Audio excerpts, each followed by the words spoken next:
Բարև ձեզ, սիրելի ավանցիներ ջան, այո, չէ մի անձրևը մեզ պետքա խանգարեր, ժողովուրդ ջան, ինչ եմ ուզում ձեզ ասել,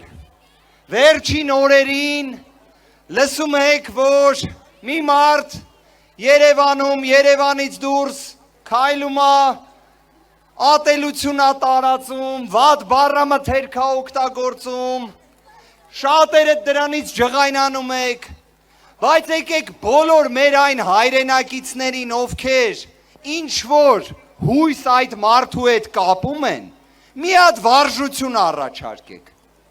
գոյություն ունի, չէ, մի ստահակ, մի տականք,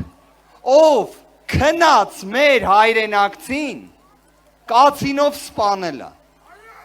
այդ տականքը հերոս է համարվում Ադրբեջանում, բա այդ մարդը, որ փողոցներով տենց ատելություն է տարածում, թող մի օր ասի, որ այ այդ դրան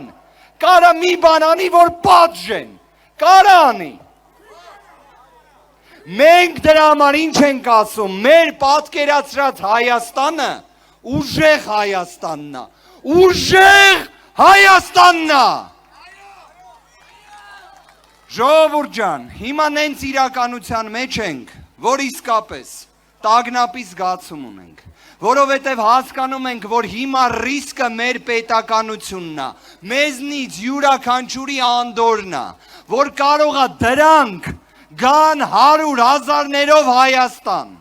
դրա համար ինչ ենք ասում, հունիսի 7-ին գնում ենք ընտրության, որ դրանք չգան, գնում ենք ընտրության, որ փոփոխությունը գա, այո, ժողովուրդ ջան, մի հատ բան էլ էլի նայենք, այս անձրևին ավելի հետաքրքիր է դրանից խոսալը, ինչ են չէ ասում, բա այս պետքա խլենք, են պետքա վերցնենք եւ այլն, մի քանի տարի առաջ Ծաղկաձորում մի հատ հյուրանոց կար, այդ հյուրանոցը տենց արեցին, Ժորժ ջան, կարողա ձեզանից մեկին են տվել, մի հատ նայեմ, հա, բայց ոնց որ թղթով չեն տվել, ժողովուրդ ջան, կարող է այդ իրականում ուղղակի պարգևավճարի համար արվում, կարող է որ հերթական անգամ մի հատ գործուղման համար արվում, այ մենք ասում ենք, որ ժողովրդի բարեկեցությունը պետք է ապահովվի, դա էլ անելու է, ով, Սամվել Կարապետյանը, Սամվել